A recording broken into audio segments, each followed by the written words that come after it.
Saya juga ingin mengucapkan terima kasih yang sebesar-besarnya kepada Presiden Republik Indonesia, Bapak Prabowo Subianto, bersama atas pemberian abolisi, serta kepada pimpinan serta anggota Dewan Perwakilan Rakyat atas pertimbangan dan persetujuannya.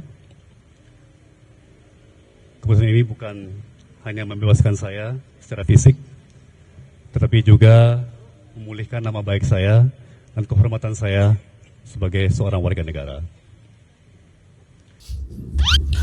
Assalamualaikum guys, dimanapun berada, kembali lagi di OHO TV ya. Gimana kabar kalian? Semoga senantiasa diberi kesehatan dan dimudahkan segala urusan. Kembali lagi nih aku dengan Ogrit dan juga Bung OHO. Gimana Bung, apa kabar hari ini? Alhamdulillah sehat. Ini rame Bung, jadi kemarin tuh habis rame-rame ya. Wah ini gimana nih kemarin? Kasus Tom Lembong nih, kan gitu kan, terkesan seolah-olah oke, kita percayakan dengan proses hukum dan insya Allah baik-baik saja, dan ternyata boom, Bapak Presiden Prabowo Subianto langsung memberikan singkat cerita lah, nggak lama-lama, akhirnya ada abolisi dan amnesti akhirnya kan gitu kan. Nah sebelumnya tuh kan juga ada apa ya, komentar netizen yang sebelum abolisi, pas proses saja semua sudah mempertanyakan, apalagi waktu vonis Tom Lembong itu. Tapi akhirnya semuanya merasa seperti kayak lega gitu kan. Wah ternyata memang ada seperti. Nah ngomong-ngomong masalah abolisi nih bos, ini proses hukumnya seperti apa? Jadi artinya kasus yang menimpa ini tuh seperti apa? Kok sampai Pak Presiden tuh langsung memberikan abolisi dan amnesti kan gitu. Nah, apa sih abolisi dan amnesti itu? Apakah ini lazim nih diambil untuk diberi untuk diputuskan dalam satu kasus gitu? Monggo, Bung. Ya, kita bahas tentang kembali kasus Tom Lembong. Kita pahami dulu pengertian dari amnesti dan abolisi. Amnesti itu adalah penghapusan hukuman dari tindak pidana yang sudah dijatuhi putusan hukuman tetap. Jadi misalkan dia di penjara karena melakukan perbuatan titik, putusannya dikasih amnesti, jadi diampuni. Tapi tidak menghapuskan bahwa sudah melakukan tindak pidana yang sudah diputuskan. Sedangkan abolisi adalah pencegahan atau pembatalan dari proses hukum yang sudah terjadi atau akan terjadi. Misalkan baru tahap pelaporan ataupun sudah putusan, tapi itu dibatalkan karena kepentingan yang dilakukan oleh Presiden, mungkin ada perhitungan yang lain. Tapi intinya itu beda dengan deponering. Kita perlu ketahui satu, Presiden kita melakukan amnesti dan abolisi itu sesuai peraturan undang-undangan. Itu pun sudah harus konsultasi dengan DPR. Jadi ketika DPR menyetujui, Presiden baru bisa memberikan. Tapi jika tidak bisa. Ini kan cuma sebagian kecil. Karena yang diberikan bukan hanya memang amnesti kepada Hasto sebagai sekjen PDIP dan juga abolisi kepada Tom sebagai orangnya tim Capres 03. Nah itu kan yang tersorot media, tapi sebenarnya setiap tahun pemerintah Presiden memberikan gerasi amnesti dan abolisi. Tapi saya melihat ini mungkin ya abolisi yang terakhir saya ketahui itu diberikan ketika Presiden Habibie kepada Sri Bintang Pamungkas. Dulu pernah. Sebelumnya juga pernah. Tapi ini kalau Presiden sebelumnya itu saya baru ingat cuma baru Pak Habibie sama sekarang Pak Prabowo ini. Kita perlu lihat itu seperti proses hukum. Tapi yang pertama kita harus melihat satu, Pak Prabowo sebagai Presiden tidak melakukan deponering, atau sebagai deponering adalah pembatalan proses hukum melalui sistem eksekutif lewat kejaksaan atau kepolisian, di deponering kasusnya tidak jadi dilanjutkan. Itu intinya seperti intervensi hukum melalui kekuasaan, tapi itu tidak dilakukan. Ketika sudah diputuskan baru memberikan gerasi dan amnesti dan abolisi, itu dia tidak melakukan intervensi. Beda kalau sudah baru proses dilakukan deponering, itu seperti intervensi. Tapi kalau sudah putusan tetap di pengadilan negeri, walaupun nanti bisa diajukan banding atau apa, ternyata dilakukan amnesti dan abolisi. Jadi Presiden menghormati putusan negara, putusan hukum. Itu yang perlu kita pahami. Jangan menyalahkan apa-apa pemerintah salah. Kita harus belajar dulu pemerintah ini sistemnya seperti apa. Semuanya kan ada tahap-tahapnya. Presiden nggak mungkin berani memberikan jika tidak disetujui oleh DPR dan juga aparatur sistem kenegaraan yang lain. Intinya itu. Kita harus peer to peer lah, jangan melihat apa kacamata kuda, pokoknya lurus saja gitu. Dan juga gini, karena adanya kemarin itu kan juga ada yang bertanya-tanya ya. Padahal itu kan eksekutif sama legislatif lah ya, persetujuan lah ya. Tapi kan juga bertanya-tanya, oh seperti yang kemarin waktu aku pernah tanyakan itu ya, seberapa besar sih pengaruh netizen itu terhadap hukum? Nah ini kira-kira ini ada pengaruh netizen atau memang pertimbangan-pertimbangan yang mekanisme dari pemerintah? Soalnya seolah-olah apa ya, masyarakat benar-benar percaya bahwasanya ternyata efek sosmed itu bisa sangat mempengaruhi kan gitu kan. Punya gambaran tersendiri gak Bung? Ya kalau saya melihat tuh gambarannya seperti ini aja lah. Kita itu sudah masuk di reformasi hampir 27 tahun. Dan karena kebebasan publik lah bagi media, jadi orang bisa bersuara, tapi akhirnya banyak suara, akhirnya ya ribut sendiri. Jadi proses membangun tidak berjalan. Saya melihat ini presiden kita ini meniru presiden pertama dan kedua kita. Dia merangkul semua pihak berkolaborasi. Jadi daripada ini rame ini ya kita saling merangkul lah lewat mungkin itu kebijakannya agresi, amnesti dan abolisi, sehingga jangan sampai kita rame cuma bahas ini aja. Ini negara kita ini sedang dalam kondisi genting, bukan hanya masalah politik lokal dalam negeri, rebutan kekuasaan. 5 tahun sekali kan sudah ada prosesnya. Kalau kita melihat kan kita alhamdulillah Indonesia termasuk yang bisa menangani COVID terbaik di dunia. Kalau tidak ya masya Allah. Kemarin seperti apa gitu.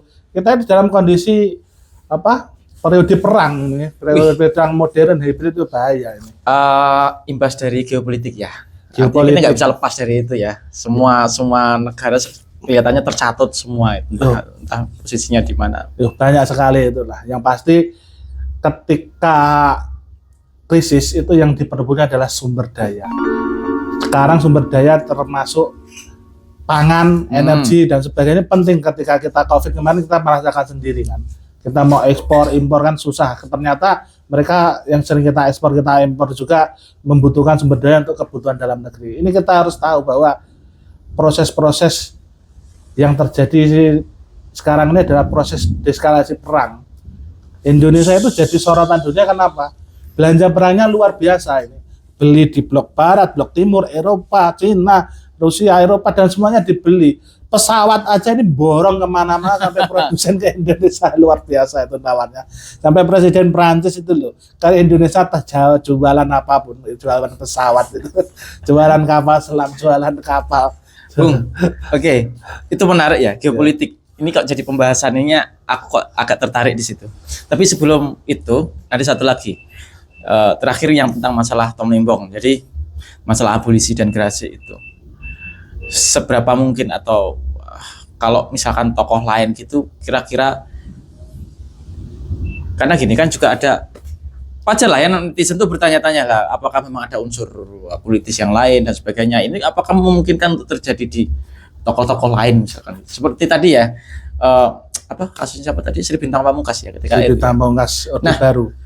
Itu Bung, kalau yang lain seberapa mungkin untuk akhirnya bisa terabolisi atau mendapatkan amnesti? Untuk prosesnya, eskalasinya, kan ada tim-timnya tersendiri yang mempelajari bagaimana ke depan dan sebagainya. Jadi tetap ada kebijakan untuk kepentingan negara. Jadi dipandang ini perlu tidak, tetap perlu ataupun tidak sesuai hasil dari timnya presiden. Dan saya melihat gerasi, amnesti, abolisi itu tetap diperlukan. Memang kekuasaan itu bisa digunakan untuk kepentingan. Tapi kalau kita melihat sekarang ini, apakah mungkin itu diberikan? Kemungkinan bisa, tapi kita tidak bisa situasinya apakah bisa atau tidak. Karena saya katakan tadi, terakhir saya ingat itu abolisi itu ketika zamannya zamannya Presiden Habibie. Sekarang baru ini zamannya Pak Prabowo. Kalau zamannya Pak Jokowi sama Pak SBY saya lihat belum ada abolisi. Tapi kalau gerasi, amnesti itu setiap tahun ada. Tapi kan akan jadi seolah-olah bahwasanya proses hukum kemarin itu menjadi ada yang dipertanyakan ketika presiden dan sudah sepakat dengan legislatif ya memberikan abolisi. Ini kan akhirnya menggantung proses hukum kemarin itu seperti apa kan gitu. Apa nggak ada yang intervensi atau akhirnya sama-sama selesai begitu? Ya netizen kan pintar. Saya cari di Google proses hukum yang mendapatkan amnesti dan abolisi itu. Bukan. Belum. Oke. Itu dimulainya kapan? Dimulai pemerintahan siapa? Dimulai kapan ditetapkan? Nah, apakah pada waktu itu siapakah yang berkuasa bisa dinilai sendirilah. Kalaupun sekarang yang berkuasa kan presidennya sudah beda. Jadi apakah mungkin ya bisa dinilai sendiri kita salah. Kalau saya mengatakan bisa dinilai sendiri. Oke, kita nggak bisa menjudge ya, kita masih belum menjudge. Artinya Tom Lembongnya sudah aman. Tapi yang memproses hukum kemarin, hakimnya yang saat ini terus gimana menggantung? Kalau seolah-olah kok selesai, kan gitu kan? Ya mereka kan sistem hukum kan para penegak hukum harus melaksanakan perintah undang-undang. Okay. Lah kasus sudah masuk masa dibatalkan, dikira nggak kerja makan uang uang gaji buta gitu kalau gitu. Oke, ini tadi ya. Akhirnya semua sudah lega, sudah banyak pihak yang akhirnya lega lah ya tentang masalah kasus Tom Lembong kemarin setelah ada abolisi dan amnesti. Tadi yang aku tertarik tadi yang kita tuh masih banyak yang sedikit melihat betapa saat ini tuh kondisinya sebenarnya tuh bukan suatu hal yang kayak cuma anget-angetan ngobrol di warung, di mana di tempat-tempat tentang masalah geopolitik tadi ya. Ini suatu hal yang silakan untuk cari info dimanapun bahwasanya ini bukan termasuk untuk menakut-nakuti atau menjadi pedagogi tersendiri begitu, tapi ini suatu hal yang sebenarnya sudah seperti suhunya sudah meningkat ya kalau kayak geopolitik. Jadi kayak apakah memang kita tuh nanti terlibat perang dunia ketiga, dan intinya tentang geopolitik itu suatu hal yang benar-benar nggak baik-baik saja, memang sudah digemborkan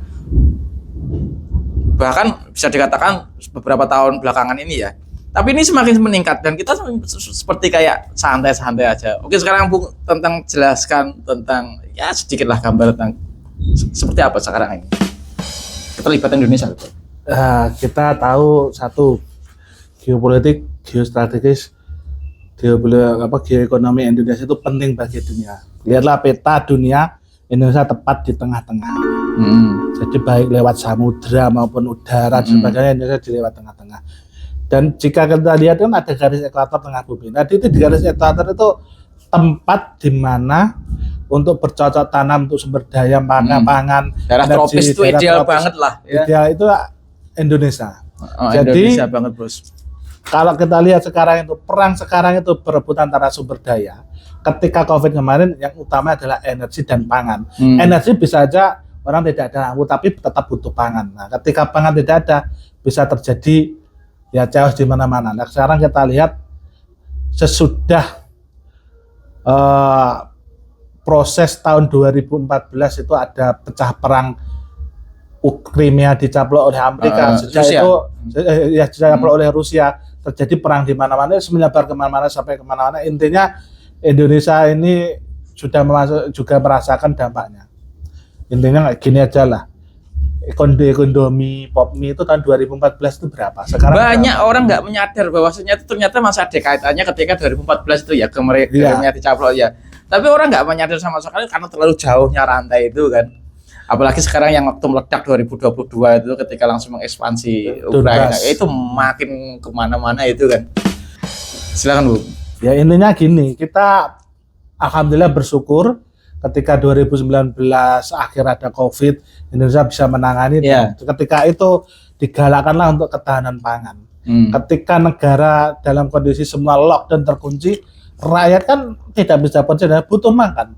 Kalau rakyat nggak bisa makan, intinya apa? Ngejak perang. Nah, biar rakyat bisa makan, akhirnya kita butuh ketahanan pangan. Makanya mulai akhir periode kedua Jokowi melaksanakan ketahanan pangan, baik hilirisasi ataupun membangun lahan-lahan baru ataupun ekspor impor, pokoknya ketahanan pangan tercukupi. Alhamdulillah sekarang banyak negara itu mencegah melarang ekspor untuk memenuhi kebutuhan dalam negeri. Alhamdulillah Indonesia itu sekarang sudah bisa memenuhi kebutuhan dalam negeri, tapi sebagian besar ya juga masih impor. Kita lihat kemarin perang dagang. Intinya perang dagang itu perebutan sumber daya, saling menang-menangan dapat sumber daya lah dengan alasan tarif atau sebagainya. Indonesia ada nyatakan kalah 19 versus 0 dengan Amerika. Oh no. Tapi ya kita harus melihat satu. Lihatlah satu persatu. Ketika barang Indonesia itu ke Amerika dipajak 19%. Tapi yang bayar pajak rakyat Amerika. Sedangkan barang Amerika masuk ke Indonesia 0%. Jadi rakyat Indonesia tidak perlu bayar pajak ke Amerika. Jadi rakyat Indonesia 0% pajaknya ke Amerika. Untuk khusus bahan pertanian ataupun bahan yang dikhususkan 0% itu. Kenapa? Karena Indonesia itu yang paling banyak masyarakat menengah ke bawah. Dan makanannya adalah tahu, tempe, kedelai, Indomie, Kedelai dan sebagainya. Kalau kemarin presiden kita tidak bisa berhasil deal dengan Trump, Amerika dan Eropa dan negara-negara luar itu, kemungkinan kita makan tempenya semakin tipis seperti tipisnya ATM karena harganya melejit. Karena kedelai pun masih impor. Aku rasa sudah mulai ada kok komoditas di pasar itu bahwasanya tempe itu sekarang satu bungkus tuh, kalau kita kan ada yang menyebutnya tuh namanya tempe saset ya. Iya. Itu sekarang sudah ada tuh sasetnya lebar, isinya 2 tapi Tipis. wow tipis banget. Itu aku rasa sudah mulai ini kan, sudah mulai di beberapa pasar mungkin sudah mulai terasa. Nah kalau kemudian mie bahan dasarnya adalah gandum. Nah, ketika perang Ukraina dan Rusia, gandum tidak bisa diekspor, akhirnya mie dari 1.000 sekarang sampai 3.000. Coba kalau kita ini kemarin presiden kita kalah, bisa jadi mie itu satu bungkus 5.000. Bisa jadi satu mie 5.000. Biasanya yang mau beli mie gacoan, mie sebagainya nanti mungkin itu harganya bisa tidak hanya 10.000, mungkin 15.000. Walau alam bersyukurlah, alhamdulillah. Secara potensial tuh sebenarnya tuh mahal ya kan. Mahal. Jadi alhamdulillah kita tuh sudah tidak kena tarif. Kalau kena tarif nanti tidak bisa makan miminan lagi gitu. Sebagian kan ada juga yang mungkin komentarnya sederhana, ini dimonopoli oleh beberapa pihak saja kan gandum. Padahal mereka tuh juga pusing juga ini cari gandum dari luar negeri. Ini sedikit saja bahwasanya perang Ukraina Rusia itu juga sangat ya mempengaruhi gandum ya. Karena memang Ukraina itu kan termasuk salah satu penghasil gandum yang mempengaruhi Eropa dan Asia dan sebagainya beberapa tempat. Tapi ketika sudah chaos seperti itu ternyata memang luar biasa. Kita aja yang nggak merasa di sini kan pikirnya ya wah gandum dimonopoli orang-orang pihak tertentu digerak dalam negeri, padahal itu semua pusing juga itu kan. Ya kemarin kan saya juga pusing, harga mie satu bungkus 1.000 malis 2.000, terus sekarang 2.000, sekarang 3.000 sekian kan. Ya, padahal itu sangat memungkinkan bisa tembus 4.000 lebih kan. Bisa 5.000 ini kemarin kalau nggak deal gitu. Tapi ya gini, saya saranan saja ya bagi kamu ya yang di rumah itu ketahanan pangan itu jangan hanya dengan mie. Sudah ini paling gampang lah, tanam singkong lah. Saya kemarin juga waktu COVID ya saya tancapkan aja ya tinggal 2 tahun saya nggak gede-gede sepupu saya ini singkong gitu. Itu bisa makan buat seminggu gitu. Kayak COVID itu juga gitu. COVID itu iya benar-benar juga ya. COVID itu seperti simulasi ya. Simulasi ketika di lockdown semua. Andai kata kondisi genting nggak bisa kan. Ternyata memang benar Indonesia itu termasuk salah satu negara yang ketahanannya luar biasa digempur COVID gitu ya. Iya. Itu terasa banget. Kalau andai kata terjadi suatu hal yang sangat terbatas begitu, ternyata kita masih bisa kembali ke desa. Ya. Kan gitu kan. Ternyata masih banyak lahan yang bisa dimanfaatkan. Itu luar biasa itu. Bukan hanya lahan, kita di kota-kota besar ya, karena kemarin COVID banyak yang berbudidaya tabu lampot, ada pun juga yang budidamber, ada juga yang pakai karung itu menanam ubi rambat, ubi jalar buat kebutuhan sehari-hari, buat intinya lah buat ketahanan pangan sendiri lah. Jadi saya sudah nyoba lah itu tabu lampot, sudah menanam ubi dalam karung, menanam ketela, menanam pokoknya itu intinya ya alhamdulillah ya kecukupan lah untuk kebutuhan sehari-hari. Saya sarankan tuh yang di kota-kota besar, anak gini aja lah, jangan alasan saya cuma tinggal di kos gini, kamu beli aja pot gitu, kamu taruh aja di situ, coba ubi rambat satu aja, kamu titeni aja sampai 4 bulan itu pasti berhasil gitu. Pakai aja pot paling murah itu, pakai polybag atau kalau mau, kalau belum coba ya jangan protes gitu aja. Itu masalah pangan. Jadi gini, pangan gitu. Dari lini mana saja sih bahwasanya Indonesia itu bisa terseret dalam arus geopolitik atau maaf ya rawan-rawan sekali bahwa kita itu bisa terseret dalam chaos atau perang. Dari kemungkinan dari lini mana saja? Apakah hanya karena kita punya bargaining ketahanan pangan saja atau seperti apa, Bung? Semua lini. Saya lihat itu semua lini. Kenapa? Indonesia itu kan di ekuator. Di ekuator ada 2 musim, musim penghujan dan musim panas. Jadi cocok kan bisa kalau sepanjang tahun bisa menanam untuk kebutuhan pangan. 3 musim kondangan. Iya juga musim Lanjut. Ininya gini loh. Perang itu tidak akan bisa dimenangkan tanpa logistik. Nah, siapapun punya senjata punya, tapi kalau nggak ada logistik, ya tetap kalah. Iya. Jerman kalah karena logistik, Jepang juga kalah karena Iya, logistik. betul. Nah, saya katakan ini perebutan sumber daya logistik kalau zaman sekarang banyak sekali dari minyak, timah, nikel, tambang, batu bara sebagainya. Tapi yang paling utama operatornya kan satu, manusia. Nah, manusia kalau ada indikasi makan, mau dikasih senjata ya nggak mau perang kalau nggak makan. Intinya pertama ya makan. Jadi Indonesia itu lautannya terluas di dunia. Terus sumber dayanya juga pangan, ketahanan hewani nabati paling banyak juga di dunia. Nah, itu belum dimanfaatkan setelah mungkin, tapi sekarang kalau dimanfaatkan, makanya Indonesia itu jadi rebutan. Kalaupun saya tuh pernah tahu deklarasi Juanda, tapi belum daulat maritim. Deklarasi Juanda itu membuat daulat maritim Indonesia itu bertambah luas, tapi itu baru berdaulat mengatakan daulat ini milik Indonesia. Nah, deklarasi Juanda, tapi belum berdaulat maritim. Ibaratnya daulat maritim adalah memanfaatkan seluruh sumber daya Indonesia di lautan untuk kepentingan Indonesia. Paling gampang gini, kapal yang lewat Selat Malaka, lewat Natuna itu dipajaki itu masuk Indonesia itu APBN Indonesia sudah terpenuhi. Tapi kan belum optimal semuanya. Terus lewat selat-selat itu, kapal Cina, kapal Australia yang lewat Selat Lombok, lewat selat perbatasan Makassar, itu kalau dipajaki kan harusnya bayar mahal. Bisa. Tapi kan nggak bisa serta merta kita langsung mencok kehendak dari itu kan, karena kita masih terikat dengan UNCLOS kan, seperti itu nggak bisa serta ada yang mengatur meskipun itu milik negaranya tersendiri kan, nggak bisa kita serta merta langsung. UNCLOS itu kan sudah mengakui Indonesia itu negara maritim dengan luas CE seperti ini. Sedangkan yang saya katakan daulat maritim itu Indonesia berdaulat memanfaatkan potensinya di bidang maritim. Nah, ketika potensi itu dimaksimalkan, Indonesia bisa mengambil manfaat. Tapi sekarang memang belum bisa karena belum keterbatasan kemampuan dan juga mungkin butuh lobby internasional. Saya contohkan saja lah, terusan Suez. Terusan Suez itu ada deal-dealnya dulu ya dengan penguasa dunia. Akhirnya kan maju. Itu Suez itu yang punya Mesir, tapi kan saham-sahamnya kan juga yang punya internasional. Coba bayangkan Panama yang punya Amerika, padahal itu ada negaranya sendiri. Dulu kan Panama mau dibeli nggak boleh kan sama pemerintah Panama, terus akhirnya sama Amerika diinvasi. Akhirnya Panama jadi miliknya sana. Panama itu tidak punya tentara, punyanya kepolisian karena artinya itu sudah ketersandraan ketersandraan perjanjian masa lampau ya. Bahwa Panama itu ternyata masih banyak kok yang bertanya-tanya, kok seenak itu bisa menutup Panama dan sebagainya. Oh, ternyata ada keterikatan perjanjian masa lalu itu ya. Ya kalau saya lihat gini aja lah.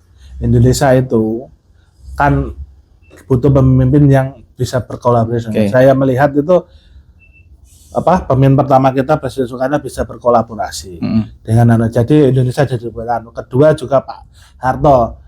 Mereka melakukan itu semua karena memang kondisi sosial, ekonomi dan stabilitas nasional jalan sehingga bisa beranu. Saya melihat sekarang presiden kita itu mencari stabilitas nasional agar bisa memanfaatkan potensi Indonesia. Jadi kita bisa melihat presiden kita itu menggunakan jurus Tai Chi ke luar negeri, Aikido ke dalam negeri. Wow. Ini serem banget. Oke, Bung. Terakhir ya. Kita bahas sedikit lah, terserah komentarnya gimana. Kalau ada perundang-undangan internasional kan gitu. Kalau misalkan ada yang melanggar tentang hukum internasional dan penindaknya siapa, kekuatannya pakai apa kan begitu. Lah kalaupun alat-alat internasional itu sendiri sekarang sudah chaos seperti PBB, itu ada 5 ya. Cina, Rusia kan poros sendiri kan. Lalu Prancis, Inggris, Amerika kan gitu punya poros sendiri. Nah, kalaupun peradilan internasional itu kalau dilanggar pasti kan ada penindaknya. ketika para penindak ini sudah kau sendiri dan sebagainya, kira-kira nanti ke depan tuh posisinya Indonesia itu seperti apa? Kita berani nggak mengambil suatu hal yang lebih berani begitu atau seperti apalah pokoknya kaitan. Di dunia itu seperti apa? Dalam sejarahnya Indonesia itu bisa melawan potensinya. Kita melihat ketika perang dingin Indonesia bisa membuat gerakan non-blok. Nah, kemudian sekarang banyak pecah-pecah koalisi dan sebagainya. Indonesia ditarik jadi BRIC. Nah, belum lagi Indonesia kan ada kerjasama dengan negara Asia Afrika. Kenapa kok kita jajal-jajal lah? Indonesia itu langsung ditarik jadi anggota BRIC. Malaysia sudah hampir 3 tahun mengajukan nggak diterima-terima lah. Itu beda potensi, beda negara. Kalau saya melihat, jadi sebenarnya Malaysia sempat lebih dulu ya? Sempat dulu, tapi Indonesia langsung masuk. Sedangkan Malaysia ngantri berapa tahun belum masuk. Bargainingnya berarti luar biasa beda ya? Bargaining beda gitu. Kalau kita melihat Indonesia itu, kita lihatlah periode pemerintahan Pak Karno dulu. Nah, mereka bisa jangan sampai berat sebelah. Kalau berat sebelah ya Indonesia bisa jadi buffer war zone. Tapi kalau kita bisa menyeimbangkan, Indonesia dapat keuntungan. Nah, presiden pertama kita Pak Karno, presiden kedua kita Pak Harto kan bisa menyeimbangkan sehingga Indonesia pada masa itu kan bisa diakui dunia lah. Dan juga stabilitas bisa tercapai. Nah, kalau kita tidak bisa menyeimbangkan, bisa-bisa Indonesia itu seperti Jerman dikeroyok oleh negara sekutu. Jangan seperti itu. Kalau dikeroyok Indonesia itu bahaya. Tapi kalau Indonesia bisa berkolaborasi dengan negara lainnya, kita lihat saja presiden kita diserang oleh paring dagang, gunakan kekuatan perang dagang mereka, tawarkan ke Eropa, tawarkan ke Brasil, tawarkan Amerika Selatan, akhirnya kita kan tarifnya kan menang 19-0. Jadi kan tidak takut kena bisa menyeimbangkan sana butuh ini, butuh ini. Ya, termasuk kemarin presiden kita kan melalui kejaksaan kan menyita lahan sawit ilegal yang hampir 11 juta atau berapa yang triliun 1 triliun berapa itu sitanya. Itu kan komoditas yang diperdagangkan sehingga bisa deal di luar negeri sampai Indonesia itu di Eropa tuh Uni Eropa hari Minggu presidennya kan harusnya libur presiden Uni Eropa sama perwakilan itu. Karena Pak Prabowo mau ke sana akhirnya harus lembur. Gara-gara karena mereka butuh sawit kita, butuh bahan mentah kita, akhirnya diterima. Dan Indonesia tidak takut karena sudah bisa. Sedangkan di Brasil sendiri juga seperti itu. Sampai visa Schweizer kenapa gitu loh. Itu gratis untuk warga Indonesia karena dealnya itu. Belum lagi kemarin Presiden Prancis ke Indonesia. Sampai diundang juga mendekati Bastille Day di Amerika di Prancis sana independen. Karena dealnya Amerika Prancis itu kemarin rugi. Kenapa? Karena dealnya persenjataan dengan Australia batal karena Australia beli nuklir dari Inggris dan Amerika. Prancis marah-marah, Indonesia masuk membeli itu, jadi sana tidak jadi rugi. Jadi Prancis senang karena ada temennya gitu. Kemudian juga Indonesia ke Korea beli pesawat, ke Turki beli pesawat, ke Prancis beli pesawat, ke Amerika juga beli pesawat. Jadi Indonesia itu luar biasa, Boeing. Indonesia kekuatannya luar biasa ini. Banyak orang ngomong itu utang. Ya kamu belum baca sih sejarahnya Indonesia itu bisa beli dengan sumber daya. Sekarang aja jangankan Indonesia, sekarang aja Rusia itu barter gas dengan pangan loh gitu. Jangan takut kita dikatakan ini. Lah memang sekarang kebutuhan sumber daya itu. Iya. Betul. Nah, kalau kita pilih gengsi kasih uang, terus uangnya apa bisa beli kalau bahannya nggak ada gitu sumber daya. Kamu bisa makan uang. Untuk kamu bisa makan hasil pangan, ayo pilih mana? To the point aja, apa sih komunitas yang diperlukan kan gitu aja ya. Gitu. Oke Bung, pembicaraannya memang benar-benar hot ya, meskipun nggak ada habisnya. Jadi sekali lagi kita tuh mencari banyak wawasan tuh bukan berarti kita seperti orang ketakutan. Kita tuh beranilah setidaknya kita tuh membahas hal-hal yang sifatnya itu lebih visioner atau lebih apa gitu ya. Bukan berarti kita memberikan suatu ketakutan, enggak. Jadi supaya tidak terjadi paradok dibolak-balik. Nanti dikira kayak menakut-nakuti, padahal kita harus butuh suatu wawasan yang lebih luas lagi dan begitu. Jadi sekali lagi itu nggak ada habisnya kalau bahas masalah itu. Sekali lagi kita bertujuan tuh hanya untuk memberikan suatu pencerahan gitu Bung ya. Oke, nanti bisa lanjut di kemudian hari untuk membahas apapun gitu ya, suatu hal yang hangat begitu. Saya harap semua teman-teman yang di sini tuh kalau misalkan pengen mengikuti kondisi saat ini tuh luas kok, banyak hal ya. Jadi itu bukan suatu hal yang menakutkan atau suatu hal yang sia-sia. Tidak, insya Allah itu suatu hal yang edukatif lah ya. Insya Allah begitu. Dan kita juga berharap semua kita mendapat kebaikan bersama. Dan terima kasih telah menyimak. Sekali lagi, semoga senantiasa diberi kesehatan dan dimudahkan segala urusan. Jangan lupa sholat 5 waktu. Assalamualaikum warahmatullahi wabarakatuh. Waalaikumsalam.